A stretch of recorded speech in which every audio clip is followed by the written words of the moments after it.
के दरीचे में तुमने जो सजाया था, बात उस दिए की है, बात उस गिले की है जो लहू की खलवत में चोर बनकर आता है, लफ्ज की फसीलों पे टूट जाता है। जिंदगी से लंबी है, बात रत जगेगी है, रास्ते में कैसा भी हो, चाहे कुछ भी हो, लेकिन बात फिर भी तुमसे कहनी है। ऐ बेहिस हुक्मरानों, अगर एक लम्हे के लिए अगर तुम्हें फुर्सत मिल जाए तो देख दिया मैं कैसा जिंदा आदमी था, हुकूमत वक्त ने मुझको मार दिया। एक सबज शाह गुलाब की थी, एक दुनिया नए खार की थी, वो एक बहार जो आई नहीं, उसके लिए मैंने सब कुछ हार दिया।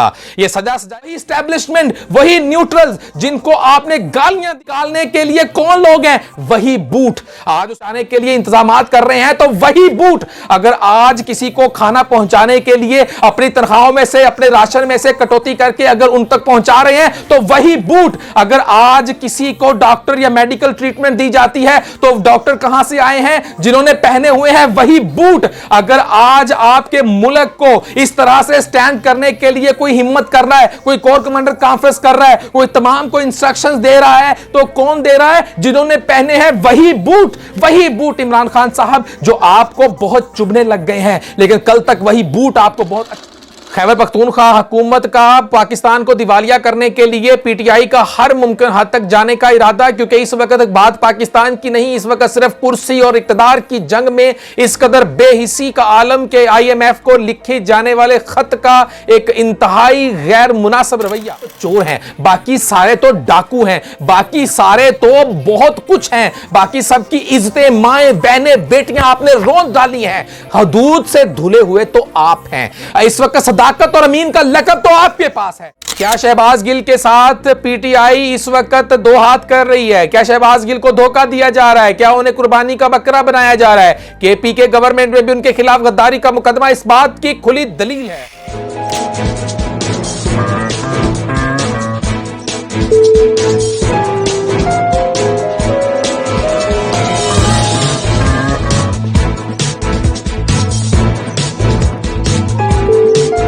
औज़ुबिल्लाहिमिनश्शैतानिर्रजीम, बिस्मिल्लाहिर्रहमानिर्रहीम। शुरू करता हूँ अल्लाह तबारक व तआला के बबरकत नाम से जो निहायत मेहरबान और रहम करने वाला है। मोहम्मद शाहिद मिर्जा आपकी खिदमत में हाजिर है। कुछ जनून था, कुछ मजबूरी थी, सो मैंने जीवन वार दिया। मैं कैसा जिंदा आदमी था, हुकूमत वक्त ने मुझको मार दिया। एक सबज शाह गुलाब की थी, एक दुनिया नए खार की थी, वो एक बहार जो आई नहीं, उसके लिए मैंने सब कुछ हार दिया। ये सजा सजाया घर साथी मेरी जात नहीं, मेरा हाल नहीं। ऐ काश कभी तुम भी जान सको कि जिस सुख ने मुझको आजार दिया। मैं खुली हुई एक सच्चाई, मुझे जानने वाले जानते हैं, मैंने किन लोगों से नफरत की और किन लोगों को प्यार दिया। वो जुनून बहुत मुश्किल था, मगर आसान ना था यूं जीना भी। इस जुनून ने जिंदा रहने का मुझे ज़रफ दिया, पंदार दिया। मैं रोता हूं और आसमान से तारे टूटते देखता हूं उन लोगों पर जिन लोगों ने मेरे लोगों को आजार दिया। इस सैलाब में डूबती सिसकती जाने गई चली हैं। मैं आज भी देखता हूं इस हुक्मरानों पर बैठे हुए बेहिस लोगों की मुस्कुराहटों को।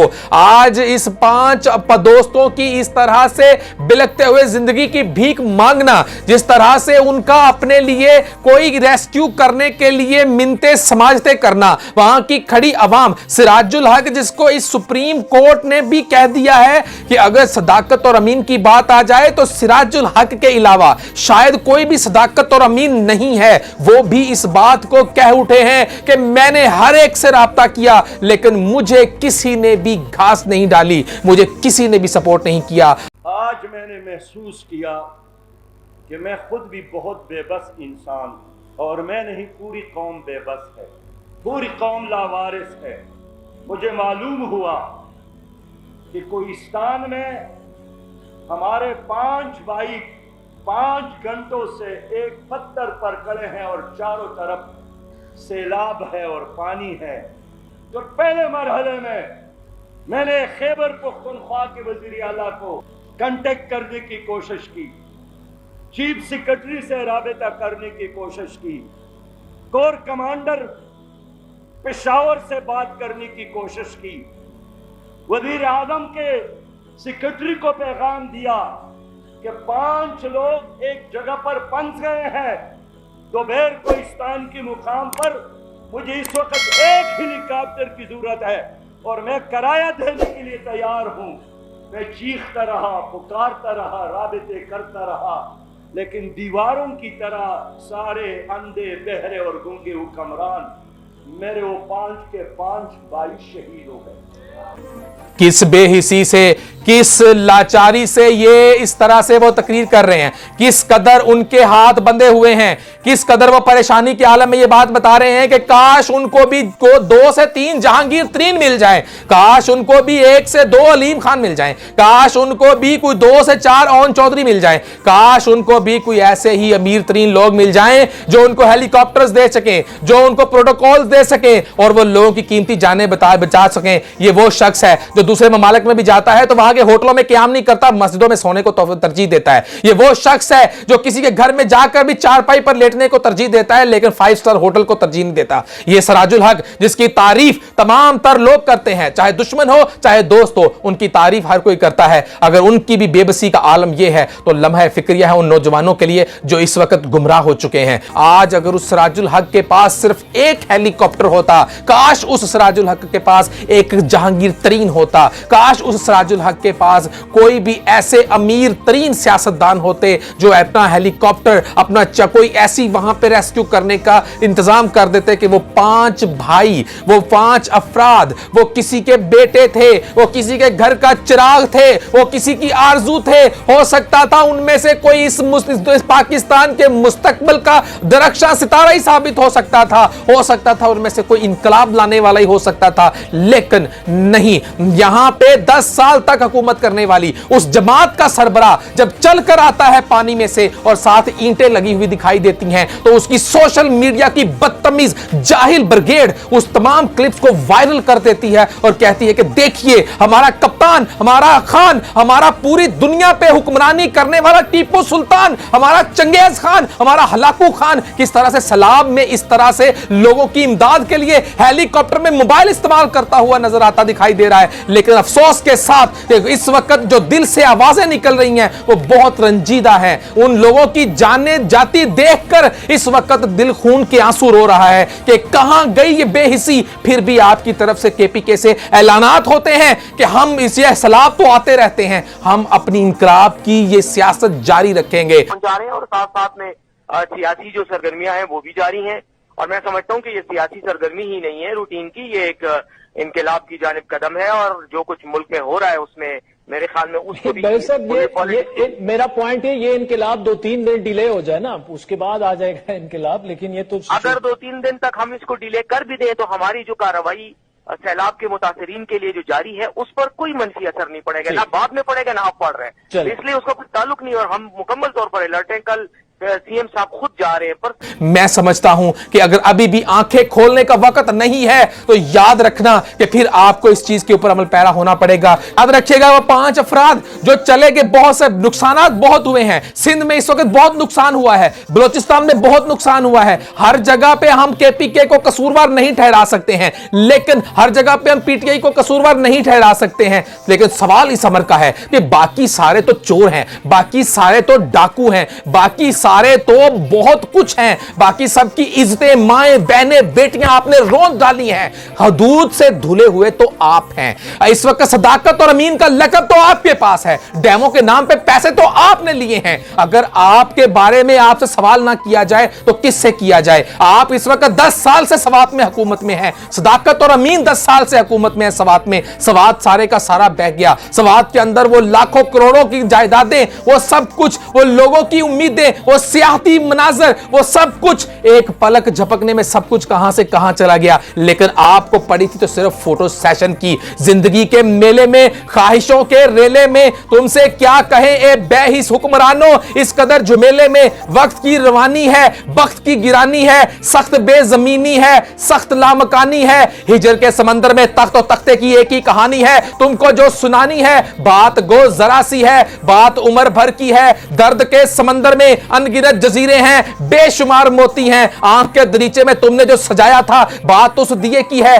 बात उस गिले की है जो लहू की खलवत में चोर बनकर आता है, लफ्ज की फसीलों पे टूट जाता है। जिंदगी से लंबी है, बात रत जगेगी है। रास्ते में कैसा भी हो, चाहे कुछ भी हो, लेकिन बात फिर भी तुमसे कहनी है। ऐ बेहिस हुक्मरानों, अगर एक लम्हे के लिए अगर तुम्हें फुर्सत मिल जाए तो देख लो कि इस वक्त मेरा मुल्क डूब चुका है। तुम्हें सियासत की पड़ी है, इस वक्त लोगों के घर उजड़ गए, चारपाइयों के ऊपर लोगों ने अपने बिस्तरे रखकर किस तरह से पानी के अंदर गुजर कर उन्होंने अपनी जानें बचाने की कोशिश की। लेकिन तुम लोगों को इंटरव्यू देते हुए अगर कुत्ता तुम्हारे पास आ जाए तो तुम कहते हो बैठा रहने दो, इसको यहीं पे बैठा रहने दो। तुम लोगों को इस वक्त कोई फिक्र नहीं है, तुम पहाड़ों पे बसने वाले हुक्मरान हो, लेकिन तुम्हें कोई फिक्र नहीं है कि इस वक्त क्या से क्या होता चला जा रहा है। लेकिन तुम लोगों को जितना पैसा तुम लोगों ने इंटरनेशनल मीडिया पर अपनी कैंपेन करने के लिए दिया, जितना पैसा तुम लोगों ने इंटरनेशनल मीडिया को, तुम लोगों ने अपनी जाहिल बदतमीज गवार ब्रिगेड, सोशल मीडिया की ब्रिगेड को जिस तरह तुम लोगों ने पैसा दिया, अगर उतना ही पैसा तुम इन सैलाब ज़दगान को आज मुतासरीन के लिए कैंप्स में उनके लिए सब कुछ लेकर पहुंचते तो फिर भी कह सकते थे कि तुम लोगों में कुछ थोड़ा सा भी हमदर्दी बाकी है। तुम केपीके को आज तक नहीं संवार सके, तुम पूरे पाकिस्तान को क्या संवारोगे। हां, यह जरूर कह सकते हैं कि अनकरीब शायद जिस तरह से बदलती हुई सूरत हाल है, यह पार्टी एक सियासी पार्टी से शायद एक मजहबी पार्टी बनने की तरफ जा रही है। क्योंकि आज अस्तगफिरुल्लाह, आज मेरा दिल इस कदर रो रहा है, इस कदर इस जज्बाती मनाजर देखकर कि इस वक्त मैं कह सकता हूं कि आप बिल्कुल बेहिस हैं, आप बिल्कुल सियासतदान नहीं, आप तमाम लोग जल्लाद हैं, आप तमाम लोग इस मुल्क के साथ, इस मुल्क की आवाम के साथ खिलवाड़ करने वाले लोग हैं। बिलावल भुट्टो जरदारी साहब, आपको अब तो याद आ गया कि आपने सैलाब ज़दगान के लिए उनके साथ बैठकर फोटो सेशन कर लिया, लेकिन आप पहले कहां थे जब पिछले साल सैलाब आया, उससे पिछले साल सैलाब आते हैं, हर साल सैलाब आता है। आपने क्या इक़दामात किए? कब से आप लोग सिंध के ऊपर बरसरे इक़्तिदार हैं? कब से आप लोग सिंध के ऊपर हुक्मरानी कर रहे हैं? कब तक इसी तरह वहां की आवाम, वो तो पिसी हुई आवाम है, उनको तो बिल्कुल समझ बूझ नहीं है। कम से कम आप थोड़ा सा खौफे खुदा कर लेते, थोड़ा सा अपने अंदर ये चीजें उजागर कर लेते कि कभी ना कभी मुझे भी मरना है, कभी मुझे भी जाकर हिसाब देना है। कब तक आप ये सब कुछ क्या साथ लेकर जाओगे? नहीं, ये सब कुछ यहीं पे रह जाएंगे। ये मोहल्लात, ये कोठियां, ये बंगले, ये सब कुछ, ये सौगात, ये हीरे की अंगूठियां, ये इस वक्त तोशे खाने, ये तमाम तहाइफ, ये सब कुछ इधर के यहीं रह जाएंगे। अगर साथ जाएंगे तो सिर्फ आपके अमाल, और आपके अमाल का पलड़ा, उसका फैसला करने वाली जात उस परवरदिगार की है। लेकिन जो नजर आ रहा है बज़ाहिर, वो बहुत खौफनाक है। इस मुल्क को आपने डबो दिया। इस मुल्क के इस वक्त तमाम गो के ये कुदरती आफत है, लेकिन इस मुल्क का बेड़ा गर्क करने में आप लोगों ने कोई कसर नहीं छोड़ी। चाइना में बहुत सैलाब आया करते थे। चाइना हर वक्त, हर साल, हर वक्त जब भी सैलाब आते थे तो वो बहुत ही बेचैनी और बहुत ही इकोनॉमी की बुरी हालत में चला जाता था, लेकिन उन्होंने उसकी इस्लाहात की। आज वहां पे सैलाब आते हैं तो आज उस तरह से तबाही नहीं होती। लेकिन हमारे मुल्क में क्या है? हमारे मुल्क में क्या है कि हमारे मुल्क में सिर्फ कोशिशें की जाती हैं कि अगर वो जिन्हों पीछे से बूट मारते हैं, अगर आपको बूट जोर से पड़ जाए तो उस बूट की, आप उसकी चोट को कम करने के लिए फिर उस तरफ लग जाते हैं। आपको उस बूट की या तो पॉलिश करने के लिए आपको उसकी कोशिश करनी तेज कर देते हैं, या तो फिर आप उस बूट की जो चोट है उसको कम करने की कोशिश कर देते हैं। आप सिर्फ तमाम मलबा उसी के ऊपर क्यों आप उस डालते हैं? वही बूट, वही एस्टैब्लिशमेंट, वही न्यूट्रल्स जिनको आपने गालियां दी, जिनको आपने मतनाज़िया बना दिया, जिनको आपने बुरा भला कह दिया, आज सैलाब ज़दगान की इमदाद के लिए उनके कैंपों में उनको निकालने के लिए कौन लोग हैं? वही बूट। आज उस पानी के अंदर अगर जाकर आपके लोगों को, पाकिस्तानी अवाम को अगर किसी अच्छी जगह पर पहुंचाने के लिए इंतजामात कर रहे हैं तो वही बूट। अगर आज किसी को खाना पहुंचाने के लिए अपनी तनख्वाहों में से, अपने राशन में से कटौती करके अगर उन तक पहुंचा रहे हैं तो वही बूट। अगर आज किसी को डॉक्टर या मेडिकल ट्रीटमेंट दी जाती है तो डॉक्टर कहां से आए हैं? जिन्होंने पहने हुए हैं वही बूट। अगर आज आपके मुल्क को इस तरह से स्टैंड करने के लिए कोई हिम्मत कर रहा है, कोई कोर कमांडर कॉन्फ्रेंस कर रहा है, कोई तमाम को इंस्ट्रक्शंस दे रहा है, तो कौन दे रहा है? जिन्होंने पहने हैं वही बूट। वही बूट इमरान खान साहब जो आपको बहुत चुभने लग गए हैं, लेकिन कल तक वही बूट आपको बहुत अच्छे लगते थे। कल तक आप इक़्तिदार के ईवानों में बैठकर उन बूटों की तारीफें करते हुए नहीं थकते थे, लेकिन आज आप उन बूटों को बुरा भला कहते हैं। मेरे मुल्क के वह बूट अगर इस मुल्क की सालमियत के लिए खड़े हैं तो हम उन बूटों को भी सलाम करते हैं। हमारे वो इदारे हमारे लिए बहुत ही मुकद्दस हैं, जो इस वक्त मुसीबत की घड़ी में भी हमारे साथ हैं, जो बलोचिस्तान में उन मुसीबत ज़दा लोगों के पास पहुंचते वक्त अपनी जानें कुर्बान कर बैठे।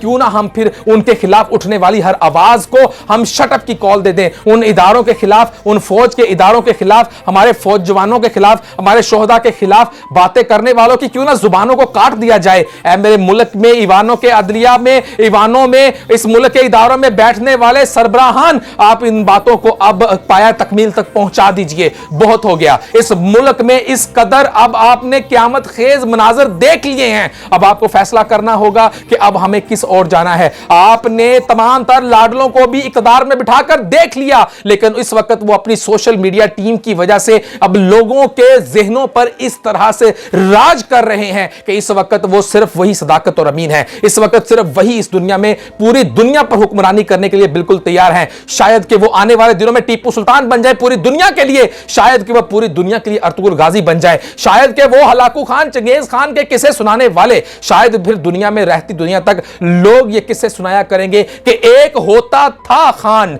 जिसको शायद एक ही चीज की सिर्फ हवस थी और वो थी इक्तदार। इक्तदार की हवस में उसने कुछ भी पीछे नहीं छोड़ा, उसने तमाम इदारे रोन दिए, उसने IMF से इस वक्त मिलने वाली इमदाद जो कि मुल्क इस वक्त बिल्कुल तबाही के धाने पर खड़ा है, उसको रोकने के लिए, उसको पामाल करने के लिए हर मुमकिन कोशिश कर ली है कि किसी तरह से IMF का यह प्रोग्राम पास ना हो। खवातीनो हजरात, ये आप लोगों के लिए लम्हा फिक्रिया है कि इस वक्त IMF के प्रोग्राम का रुकने का मतलब मुल्क में तूफान, महंगाई का मजीद तूफान का बर्पा होना और मुल्क की इकॉनमी का बिल्कुल तबाह होना है। लेकिन आपकी इतला के लिए अर्ज है कि इमरान खान साहब की गवर्नमेंट KPK इस वक्त IMF को लेटर लिख चुकी है। बकौल इस वक्त जो न्यूज चल रही है कि उन्होंने लेटर लिख चुका, एक लेटर उन्होंने मिफ्ता इस्माइल को भी लिख दिया है और मिफ्ता इस्माइल ये बात आकर कह चुके हैं कि मुझे हैरानगी हुई कि IMF को किस वक्त में आकर लेटर लिखा गया कि हम लोग ये शराइत मानने से इनकार करते हैं। लेकिन मैं समझता हूं कि ये इनकार सिर्फ आर्जी है, क्योंकि बूट थोड़ा सा जोर से पड़ेगा और कॉल्स अगर जिस तरह से उस वक्त बिल पास करवाने के लिए आती थी तो मेरा ख्याल है कि ये लेटर भी वापस ले लिया जाएगा और शायद फिर सब कुछ लिखा जाएगा, क्योंकि ये बात तो फिर सच है कि लातों के बूत बातों से नहीं मानते, तो फिर लात पढ़नी तो फिर जरूरी है, क्योंकि फिर जाहिर सी बात है बात तो मनमानी है। तो मैं समझता हूं कि इस तरह की ये सूरत हाल है, इससे निपटने के लिए अब हम आवाम को खुद ही फैसले करने होंगे। आप लोगों की जिंदगियों की जमा पूंजियां खत्म हो चुकी, आप लोगों की तमाम तर ख्वाहिशें, तमाम तर उम्मीदें दम तोड़ती दिखाई दे रही हैं, लेकिन अब आप लोगों को फैसला करना होगा, इस आर्जी और बनावटी दुनिया से बाहर निकलना होगा। अब आप लोगों को अपने लिए हकीकी सच्चे फैसले करने होंगे, इन बातों में लपेट कर आपकी जिंदगियों को बर्बाद करने वालों को पहचानना होगा। अब आप लोगों को देखना होगा कि कौन आपके दिमागों को सिर्फ माउफ करने में मसरूफ है, कौन इस वक्त हकीकी जिंदगी में लेकर आपकी जिंदगियों को संवारने के लिए मसरूफ है, या कौन आपकी जिंदगियों को संवार सकता है, या कौन इस वक्त आपके ऊपर मुसल्लत किया जा चुका है, या कौन 10-12 साल से इस मुल्क में नारकी की सूरत हाल को पैदा करके इस मुल्क को तबाही के दाने पर लाकर खड़ा कर दिया गया है। इस बातों को पहचानना अब आपकी जिम्मेदारी है। अब बाल आपके कोर्ट में है अवाम। मेरे नौजवानों, अब बस कर दो, खुदा के लिए गुमराही को बंद कर दो। आप आंखों देखा जहर खाने के बावजूद भी कहते हो कि यह जहर नहीं था, यह शायद कुछ और कड़वी चीज थी, लेकिन जब जाने चली जाती हैं तो एहसास होता है कि नहीं, वो जहर था। लेकिन अफसोस कि आप जब मर जाते हैं तो फिर बताने वाला कोई नहीं रहता कि जहर कड़वा था या नहीं था। हमारे हिंदुस्तान ममालिक की तरफ से एक आवाज उठी है। हमारे हिंदुस्तान ममालिक, हमारा जो पड़ोसी मुल्क है हिंदुस्तान, वहां के एक आर्मी के ऑफिसर क्या कह रहे हैं, इसी जो अभी जो कंट्रोवर्सी चल रही है पाकिस्तान में कि हमारे इदारों को जिस तरह से मतनाज़ा बनाया जा रहा है, उसके बारे में क्या कहा जा रहा है, जरा ये सुन लीजिए। देखिए अर्जुन जी, पहली बात तो बड़ा घटिया स्टेटमेंट है, ठीक है, बहुत ही घटिया स्टेटमेंट है, और सिर्फ एक घटिया दिमाग और एक घटिया आदमी ऐसी बात कर सकता है, ठीक है। अगर ये बात शहबाज गिल के मुंह से निकली है तो वो घटिया है, और अगर इमरान खान ने स्क्रिप्ट निकाली है तो वो घटिया है, ठीक है। पाकिस्तानी फौज हमारी दुश्मन है, और अगर हमें पाकिस्तानी फौजी सामने मिले तो हम उसको गोली मार देंगे, और जाहिर सी बात है अगर हम उसको सामने मिल गए तो वो हमें गोली मार देगा। लेकिन दुश्मनी में एक शराफत होनी चाहिए, ठीक है, दुश्मनी में एक शराफत होनी चाहिए। इंडियन आर्मी इस चीज का विश्वास करती है और इस चीज पर भरोसा रखती है। आप एक बात बताइए, कारगिल में जब पाकिस्तानी फौजी जो मारे गए थे, हमने उनको दफनाया था, हमसे मेरा दुश्मन होके उन पाकिस्तानी फौजियों को इज्जत दे सकते हैं जिनको हमने खुद मारा है, और हम ये कह सकते हैं कि हम आपको इज्जत दे रहे हैं क्योंकि आपने इज्जत से लड़ाई लड़ी। There was honour in the way you fought, there was bravery in the way you fought, and while we disagree with you and while we shoot and kill each other, right, but soldier to soldier एक mutual respect होती है। इन लोगों ने वो भी नहीं रखी, PTI वालों ने। इन लोगों ने बोल दिया कि उस हेलीकॉप्टर, अच्छा हुआ हेलीकॉप्टर क्रैश हो गया, अच्छा हुआ 6 लोग मर गए, अगर उसमें बाजवा साहब होते तो कितना मजा। इन लोगों ने ऐसी उल्टी सीधी बातें करी हैं। तो चाहे वो शहबाज गिल है जो ये कह रहा है कि साहब नीचे वाले रैंक को ऊपर वाले के कहना फौज ऐसे चलती है, इनको बड़ी गलतफहमी है। आरजू जी, मैं as an Indian army officer आपको एक बात बता दूं, आपकी फौज में लाख कमियां होंगी, पाकिस्तानी आर्मी की बात कर रहा हूं, लेकिन पाकिस्तान का वजूद तभी तक है जब तक पाकिस्तानी फौज का वजूद है। ये इमरान खान को बहुत अपने बारे में गलतफहमी हो गई है कि मैं खुदा हूं, ठीक है, और कोई नया पैगंबर आ गया इस दुनिया में। ये इमरान इंतहाई अफसोस की बात है कि इस वक्त ये बातें हमारे अगर उस मुल्क की तरफ से हो रही हैं जिस मुल्क की हर दफा वहां की सियासत में जब सियासतदान इलेक्शन का वक्त करीब आता है तो वो पाकिस्तान के साथ जंग की जरा छेड़खानी करके वो अपनी आवाम का उनकी हमदर्दियां लेकर वो वहां के वोट बैंक को अब कैश करवाते हैं और इलेक्शन जीतने की कोशिश करते हैं। ये बातें उस मुल्क की तरफ से हो रही हैं जिसके साथ हम 2 जंगें लड़ चुके हैं। ये बातें उस मुल्क की तरफ से हो चुकी हैं जहां पे क्रिकेट का मैच भी हो तो जिंदगी की बाजियों की तरफ लोग चले जाते हैं, जैसे मरने जीने की बातें हो रही होती हैं। ये उसी मुल्क से बात हो रही है, ये उसी मुल्क की आर्मी बात कर रही है कि पाकिस्तान अगर कायम है तो सिर्फ पाकिस्तान आर्मी की वजह से, पाकिस्तान अगर आज कायम और दायम है तो सिर्फ पाकिस्तानी एजेंसीज की वजह से। इस गुमराही के दाने पर पहुंचने के बाद आपको इस बात के लिए सिर्फ इतना ही कहना काफी है कि खुदा के लिए अगर अब नहीं तो कभी नहीं, वरना आप लोग उस मकाम तक पहुंच जाओगे जहां पे शायद वापसी का रास्ता मुमकिन नहीं है। आपको सोचना और समझना होगा। इसके लिए मैं अब आपको यह भी बताता चला जाऊं कि इस वक्त इंतहाई अफसोसनाक बात सामने आई है कि खैबर पख्तूनख्वा हुकूमत ने IMF प्रोग्राम को बिल्कुल सबूताज करने के लिए और उसको पाकिस्तानी मईशत के लिए एक बहुत बड़ा अलार्म बजाने के लिए उन्होंने, ताकि कहीं ये गवर्नमेंट IMF से ये पैकेज लेने के बाद कहीं कोई रिलीफ पैकेज ना अनाउंस कर दे, कहीं डॉलर की कीमत नीचे ना आ जाए, कहीं महंगाई नीचे ना आ जाए, तो उन्होंने अपनी तरफ से इसमें रुकावट डालने की भरपूर कोशिश की है। यह बात समझनी होगी उन तमाम लोगों को कि इस वक्त जब IMF की शरायत को पूरा करने के लिए हर मुमकिन कोशिश की जा रही है, क्योंकि इस वक्त हमारे ज़र्रे मुबादला कम है, हमें ज़र्रे मुबादला की जरूरत है। लेकिन इस मौके पर आकर अगर खैबर पख्तूनख्वा हुकूमत का इस IMF प्रोग्राम की खिलाफ वर्जी या इसके खिलाफ डटने का जो अमल है, यह इंतहाई तशवीशनाक और शर्मनाक बात है कि इस तरह से आप इस मुल्क पाकिस्तान के साथ हमदर्दी और मुखलसपन की बजाय आप यहां पे इस वक्त जो हालात क्रिएट कर रहे हैं, इससे साफ जाहिर हो रहा है कि आपको पाकिस्तान की नहीं सिर्फ इक़्तिदार और कुर्सी की हवस है, ताकि लोग मजीद पिस जाएं और लोग इस पिसने के बाद फिर से दोबारा से नारा लगा सकें कि आएगा कप्तान, छाएगा कप्तान, आएगी तब्दीली, फिर से वही कुछ होगा, फिर से वही सवात होगा, वही KPK होगा, वही सिंध होगा, वही पंजाब होगा, वही लोग होंगे, वही पिसते हुए, वही रोते हुए, वही बिलकते हुए, वही खैरात होगी, वही लंगर खाने होंगे, वही सब कुछ होगा। लेकिन तकदीरें नहीं बदलेंगी, लोगों की सोच नहीं बदलेगी। लोगों की सोचों के ऊपर तो इक़्तिदार किसी और का है। ये तमाम चीजों को सोचने के लिए अब आपके पास वक्त नहीं है, अब आपके फैसले करने का वक्त है। अब आपको फैसले करने होंगे कि अब आपको किस ओर जाना है। बहुत सारी मजीद खबरें हैं, नवाज शरीफ साहब का वापसी के प्रोग्राम्स और नवाज शरीफ साहब के इस वक्त के अहकामात और बहुत सारी दूसरी चीजों के बारे में बात करने के लिए हमारे दूसरे व्लॉग का इंतजार कीजिएगा, उसमें हम आपको बहुत सारी मजीद फर्दर डिटेल्स देंगे। तब तक के लिए इजाजत चाहूंगा। अल्लाह हाफिज।